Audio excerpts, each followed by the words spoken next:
Swastiastu. Nama budaya. Salam kebajikan. Kepada Ibu Dewan Juri yang saya hormati, Bapak dan Ibu Guru yang saya cintai, dan teman-teman SMP Negeri 11 Borong. Di sini saya memperkenalkan diri melewat pantun. Tak kenal maka tak sayang. Kalau kenal jangan terlalu sayang banget loh. Perkenalkan, nama saya Felicitas Diana, bisa disapa Chelsea.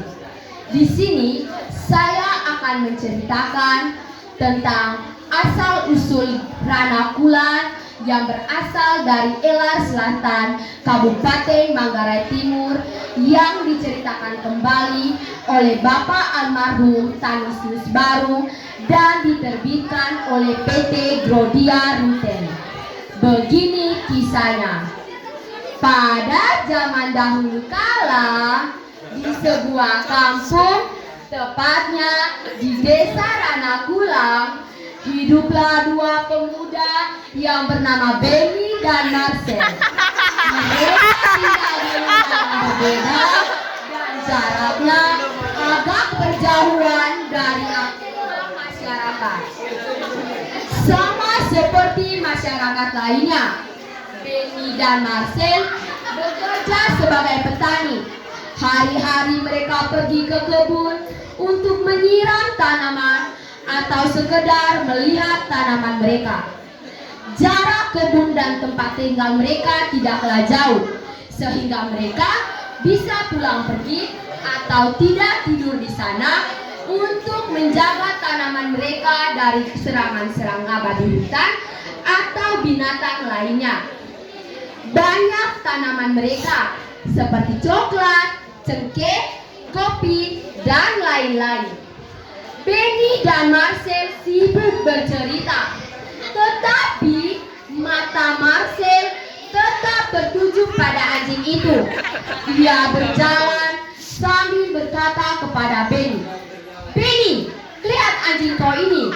Dia sangat setia dan penurut membantumu mengusir serangan babi hutan."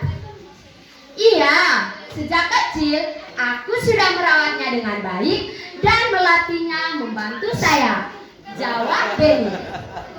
Setengah jam mereka berjalan. Mereka membahas kepintaran anjing itu. Tidak lama kemudian sampailah mereka ke kebun masing-masing.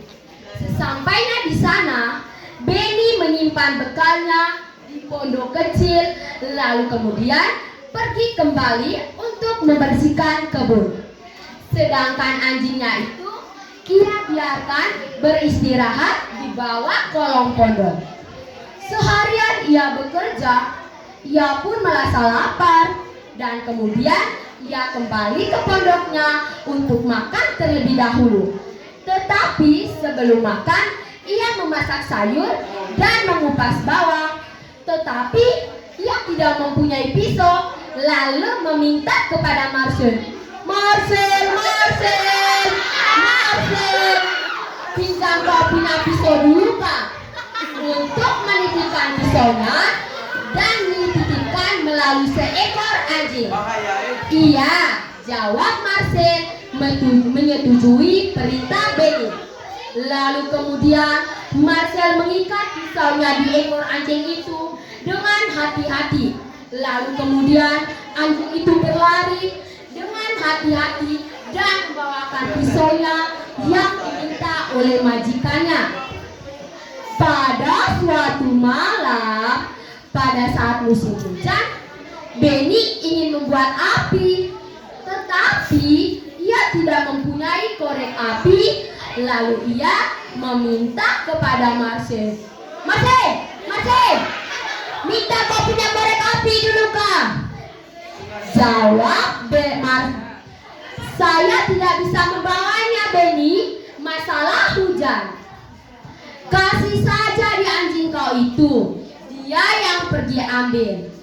Lalu tidak lama kemudian sampailah anjing itu ke pondok si Marcel. Marcel yang melihat anjing itu datang, tiba-tiba lari sambil berkata, "Hai anjing pintar pintar dan penurut sekali.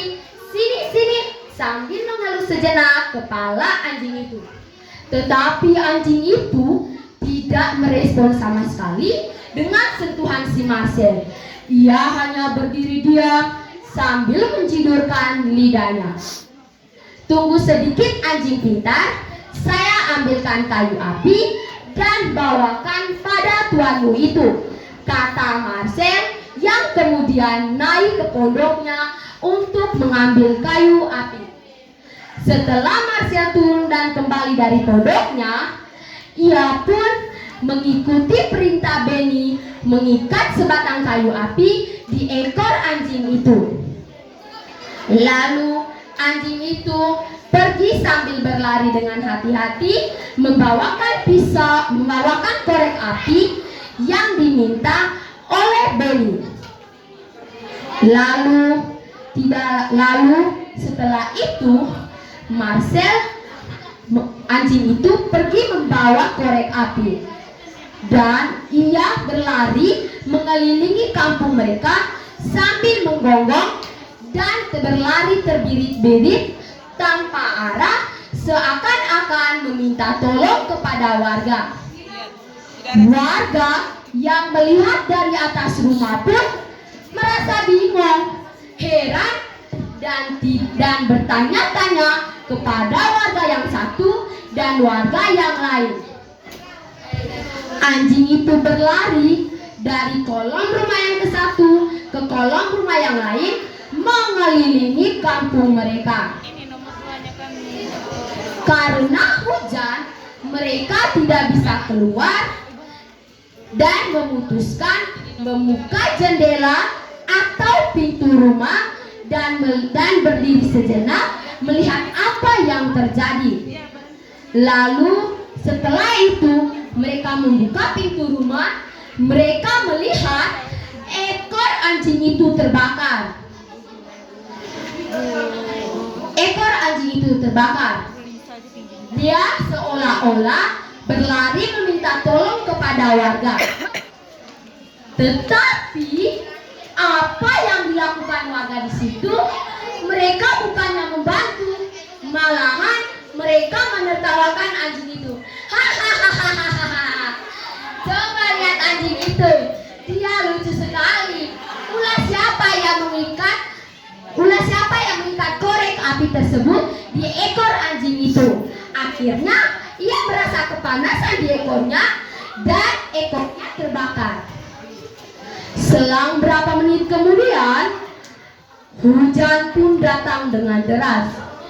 Kilat, guntur di mana-mana, sehingga mengakibatkan pohon-pohon di sekitar tumbang.